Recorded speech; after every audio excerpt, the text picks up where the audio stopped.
ಇದಿಷ್ಟು ಬಿಜೆಪಿ ರಾಜ್ಯಾಧ್ಯಕ್ಷ ವಿಜೇಂದ್ರ ಅವರ ಮಾತುಗಳು. ಒಂದೇ ಮಾತಲ್ಲಿ ಹೇಳಬೇಕು ಅಂದ್ರೆ ಅಭ್ಯರ್ಥಿಗಳ ಆಯ್ಕೆ ವಿಚಾರದಲ್ಲಿ ನಮ್ಮ ಪಾತ್ರ ಇಲ್ಲ ಅಂತ ಹೇಳಿದ್ದಾರೆ. ಎಲ್ಲದಕ್ಕೂ ಕಾಲುವೆ ಉತ್ತರ ಕೊಡುತ್ತೆ.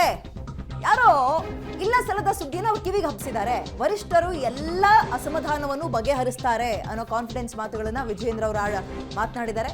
ಈಶ್ವರಪ್ಪ ಬಂಡಾಯದ ಬಗ್ಗೆ ಇಷ್ಟೊತ್ತು ಪ್ರತಿಕ್ರಿಯೆ ಕೊಟ್ಟಂತಹ ವಿಜೇಂದ್ರ ಅವರು, ನನ್ನ ಯಡಿಯೂರಪ್ಪ ಮಗ ಅನ್ನೋ ಕಾರಣಕ್ಕೆ ರಾಜ್ಯಾಧ್ಯಕ್ಷನಾಗಿ ಆಯ್ಕೆ ಮಾಡಿದ್ದಲ್ಲ, ನನ್ನ ಆಯ್ಕೆ ಮಾಡಿರುವಂತದ್ದು ವರಿಷ್ಠರು. ಯಾಕೆ ಆಯ್ಕೆ ಮಾಡಿದ್ರು ಅನ್ನುವಂಥದ್ದನ್ನು ಆಮೇಲೆ ಕ್ಲಾರಿಟಿ ಕೊಟ್ರಲ್ವಾ.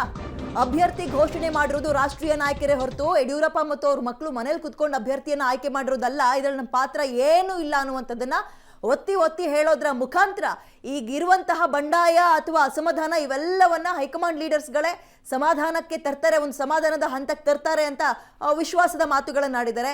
ಎನಿವೆ ಏನೇ ಇರಲಿ, ಯಾವ ಮಾತಿಗೂ ಸೊಪ್ಪು ಹಾಕ್ತಿಲ್ಲ ಈಶ್ವರಪ್ಪ. ಒಂದು ಕಡೆ ರಾಜ್ಯ ನಾಯಕರನ್ನು ಕೂಡ ಸರಿಗಟ್ತಾ ಇದ್ದಾರೆ, ರಾಷ್ಟ್ರೀಯ ನಾಯಕರಿಗೂ ಕೂಡ ಸೊಪ್ಪು ಹಾಕ್ತಿಲ್ಲ. ಇದರ ನಡುವೆ ಇವತ್ತು ಮೋದಿ ಅವರು ಶಿವಮೊಗ್ಗಕ್ಕೆ ಕಾಲಿಡ್ತಿದ್ದಾರೆ, ಮಲೆನಾಡಿನ ಹೆಬ್ಬಾಗಿಲು ಶಿವಮೊಗ್ಗಕ್ಕೆ. ಬಟ್ ಅಲ್ಲಿ ಇಬ್ರು ಪ್ರಮುಖ ಲೀಡರ್ ಅಲ್ಲಿ ಒಬ್ರು ಇರೋದೇ ಇಲ್ಲ.